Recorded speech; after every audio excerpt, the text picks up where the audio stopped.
বাইরে ভাই, বাংলাদেশে নতুন একজন কর্মকর্তা আসছে, রেশওয়াত বা আবু রেশওয়াত। তো মাশাআল্লাহ তাবারাকাল্লাহ, ওনার কাজ দেখে আমরা খুবই মুগ্ধ প্রবাসীরা। যে মনে হচ্ছে যে বাংলাদেশের একটা মানচিত্রের মধ্যে নতুন একজন উদীয়মান বাংলাদেশী আসছে। যে সে কোথা থেকে আসলো সেটা আমি জানি না, তবে আপনারা দেখেন যে ইউটিউব, ইনস্টাগ্রাম এবং ফেসবুকের মধ্যে ওনার ভিডিওগুলা কিভাবে ভাইরাল হচ্ছে, বা প্রবাসীদেরকে নিয়ে এবং পরিচর্যা কিভাবে করতেছে এয়ারপোর্টের মধ্যে 1 থেকে 3 টার্মিনাল পর্যন্ত এমনভাবে পরিচালনা করতেছে যে আপনার যে কর্মকর্তারা, আপনি এয়ারপোর্টে আপনি ডিউটির জন্য ঢুকার ক্ষেত্রে দেখবেন আপনার ওয়ালেটটা, আপনার মানি ব্যাগটা চেকিং করা হবে। ওনার চেকিং এর ক্ষেত্রে আপনি 100 টাকার উপরে থাকা যাবে না, নিচে থাকলে কোনো সমস্যা নেই, কিন্তু 100 টাকার উপরে আপনার থাকতে পারবে না। এবং টয়লেটের মধ্যে টিস্যু না রেখে পকেটে টিস্যু রাখছে।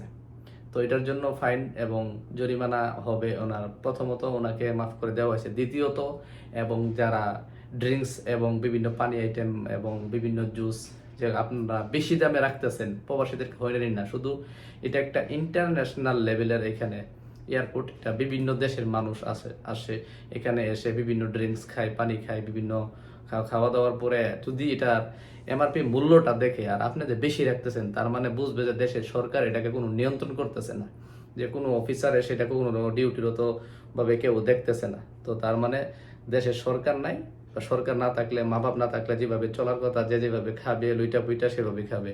তবে এখন আমি আসলে মন থেকে ওনার জন্য দোয়া করি, সকল প্রবাসীরাই একটু ভালো বলতেছে বা দেখতেছে। আমার কাছেও ভালো লাগতেছে ভিডিওটা বা ওনার কাজগুলা। রেশওয়াত ভাই, আপনার জন্য দোয়া এবং ভালোবাসা রইল, কিন্তু এরকম লোক আমাদের আরো আগেই দরকার ছিল। প্রত্যেকটা সেক্টরে যদি ওইরকম লোক একদম সঠিক দিক নির্দেশনা দিয়ে কাজ করাইতো, এবং কাজের লোককে কিভাবে ডিউটি অবস্থায় ওনাকে কাজ পরিচর্যার প্রশিক্ষণ দেওয়াইতো, ওনার মতো লোক দরকার ছিল। তো আমি বলবো যে ভাই, আপনি যেভাবে পরিচালনা করতেছেন সেভাবে অল্প দিনেই দেশে সুনাম বয়ে আনবে। তবে আমি জানি না বা আমার ভিডিওটা আপনার এখানে পৌঁছাবে কিনা, তবে সকল বাংলাদেশি প্রবাসীরা আপনারা দেখবেন এবং দেশের বিভিন্ন কান্ট্রিতে যারা আছেন আমার ভিডিওটা দেখবেন। যদি ভালো লাগে লাইক, শেয়ার, কমেন্ট করে দেবেন। তো আমি আর একটা ইম্পর্টেন্ট কথা বলি, যে একটা ড্রিঙ্কস কিছুদিন আগে একটা ভাইরাল হয়েছে একটা ভিডিও ভাই, ওনার রেট লেখা আছে 15 টাকা, রাখছে 20 টাকা। তো উনি বলছে 5 টাকা। অবশ্যই আপনি জেনে শুনে বেশি রাখছেন, কিন্তু একটা রেট লাগানো আছে, আপনি কেন রাখলেন? প্রশ্নের উত্তর দিতে পারে নাই। তো এই জন্য বলছে মোটা অঙ্কের টাকা জরিমানাও করা হবে, দোকান থেকে উচ্ছেদ করা হবে, বন্ধ করে দেবে। তবে আমি আরেকটা কথা বলতে চাই, যেখানে আমাদের বাংলাদেশে এইরকম একটা কর্মকর্তা অফিসার বাংলাদেশে আসছে, আমি মনে হয় না উনি বেশি দিন টিকতে পারবে। কারণ শকুনের দেশে কখনো ভালো কোনো কিছু জন্মায় না।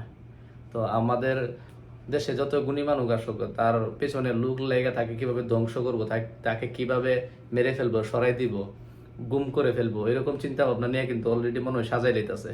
কারণ উনি কিন্তু অলরেডি শত শত মানুষের চোখের ঘুম হারাম করে দিছে ভাই, শত শত মানুষের চোখের ঘুম হারাম করে দিছে যারা এয়ারপোর্টে ডিউটি করে। কিন্তু উনাকে সরানোর জন্য কিন্তু অলরেডি মনে পাইতারা চলতেছে। জানি না আপনি কোন মায়ের সন্তান ভাই, আপনার জন্য দোয়া এবং ভালোবাসা রইল। হয়তো সততার সাথে আপনি কাজ করবেন মানুষের চোখে, এবং বড় বড় অফিসাররা যারা আজ পর্যন্ত আইছে 50 বছরের মধ্যে, তাদের চোখে আঙ্গুল দিয়ে আপনি দেখাই দেন।